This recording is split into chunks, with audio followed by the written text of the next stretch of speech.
Welcome to this explainer. Today, we're unpacking the absolutely fascinating historical journey of how humanity actually learned to study itself. We're going to see how simple, ancient curiosity about human differences slowly evolved, century by century, into a rigorous academic discipline. So, if you've ever wondered why we study cultures the way we do today, well, it all starts right here. Here's a quick roadmap of where we're headed. We'll kick things off with our ancient roots, then look at the era of encountering the other, and dive into Montaigne's concept of noble savages. After that, we'll explore the Enlightenment comparativists, check out the rise of evolutionism, and finally break down the grand split between anthropology and sociology. All right, part one, ancient roots and the inherent desire to describe the world around us. You know, long before anthropology was formalized as a legitimate science, humans possessed this deep, kind of nosy desire to describe people who seemed strange to them and to explain those differences. We actually see these very first anthropological questions bubbling up in the ancient literary traditions of China, India, and the Mediterranean. People naturally just wanted to understand the wild variations in human culture and ultimately the core nature of humanity itself. A perfect example of this is Herodotus, a Greek writer from the 5th century BC.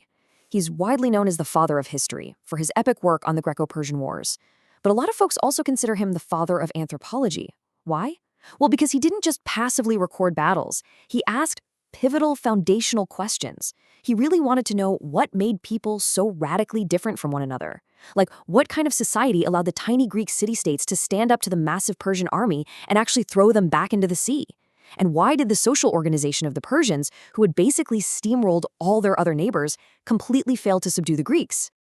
Moving into part two, encountering the other through the eyes of explorers and colonizers. Fast forward a bit. As tales from distant lands started pouring into Europe, a really striking pattern emerged. Travelers' accounts were highlighting both incredible similarities and just vast, bewildering dissimilarities between global societies. In response, Europeans began classifying these societies, and they did it almost entirely based on technology. They looked at populations with simple technological development, which was essentially anyone not like them, and confidently labeled them as primitive. Conversely, they labeled themselves as civilized. It was a completely binary, heavily technology-driven worldview.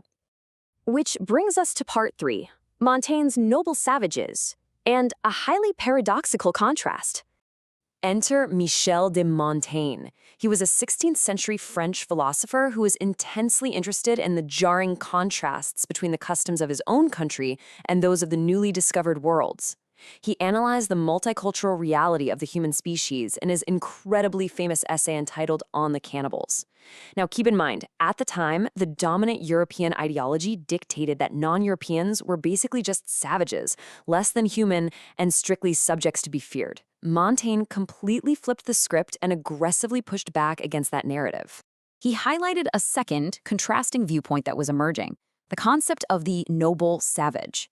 This idea proposed that the primitive tribal people of the New World were actually existing in an ideal state of nature. So instead of being terrifying monsters, they were viewed as living these abundant, highly natural, and uncorrupted lives, completely free from the toxic complexities and vices of modern European society. Montaigne brilliantly synthesized these ideas by developing what we now call a critical realist view. He observed that all humans, whether European or the so-called others, possess both savage and noble characteristics. He even argued that tribal cultures were in a lot of ways actually superior to Western European culture, though to be clear, he never excused brutal acts like cannibalism or killing prisoners of war. But his main takeaway: all humans are subject to the exact same foibles, savagery, and miscalculations. He firmly believed that true knowledge of humanity comes from on-the-ground observation via real experience, not just sitting in an armchair philosophizing. On to part four, the Enlightenment comparativists, where custom becomes actual data. As we hit the Enlightenment, reports from the New World undergo a massive, fundamental shift. They stop being just entertaining campfire tales and start being treated as actual hard data. Thinkers use this data to construct grand historical schemes about human development. We see Joseph-François Lafitau, a French missionary who directly compared the customs of Native Americans to ancient societies described by the Greeks and Romans. Then there's Charles de Brosse, drawing direct parallels between ancient Egyptian religion and the contemporary religions of West Africa. and of course the Scottish philosopher David Hume, who used this emerging comparative data to investigate the very origin of religion, theorizing that humanity progressed step by step from polytheism to monotheism. The French philosopher Montesquieu took this comparative approach and just ran with it. He didn't merely look at customs. He rigorously studied the differences in legal systems across different countries. He wanted to explain why laws varied so drastically, and he did so by looking at the specific characteristics of the population, their temperament, religious beliefs, their economic organization, and crucially, even the physical environment they lived in. This incredibly holistic way of looking at society, where the environment, economy, and customs all weave together to shape the laws, was a total game changer. In fact, Montesquieu's approach of looking at how different parts of a society operate together to sustain the whole was later adapted directly into a core anthropological framework known as functionalism. Think of it kind of like organs in a human body. Each custom, belief, and law functions together to keep the whole society alive, stable, and kicking. Let's move to part 5, the rise of evolutionism, and the tight link between technology and society.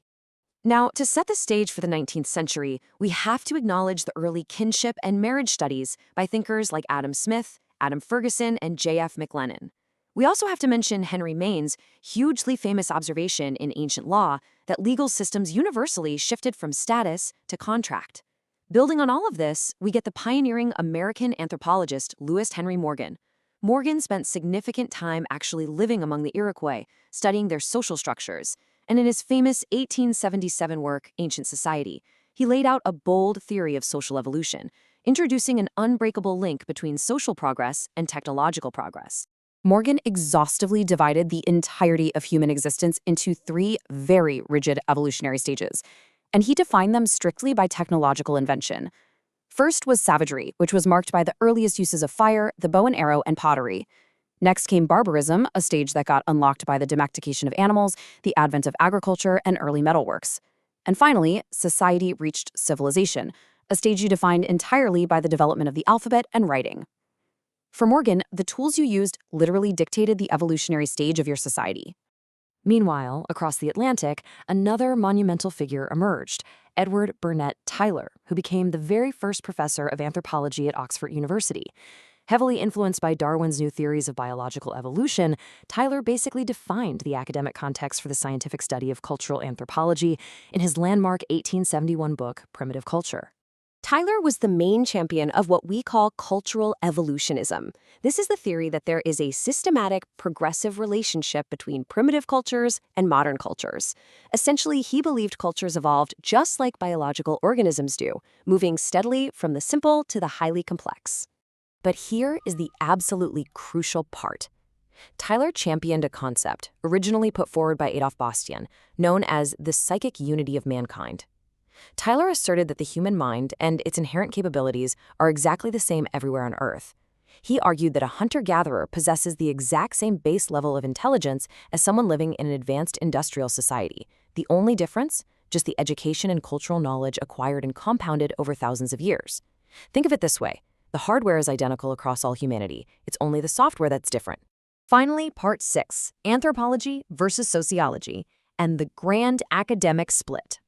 As these social sciences matured, a formal academic split occurred, basically based on a division of labor. Sociology emerged as a discipline specifically designed to analyze the incredibly rapid industrial and social changes happening within Europe. Anthropology, on the other hand, was tasked with analyzing societies outside of Europe. So the division was largely geographic and cultural, carving up the study of humanity into 2 distinct halves. Having traced this exhaustively from ancient Mediterranean texts all the way to 19th century evolutionism, I want to leave you with a thought. If anthropology was essentially born out of Europe's persistent desire to categorize and analyze the other, how much of our modern worldview is still subtly shaped by this historical baggage? It's a massive question, and it's one that modern anthropologists grapple with every single day. Thank you so much for joining me on this explainer, and I hope this provided a really clear lens into how the study of humanity came to be.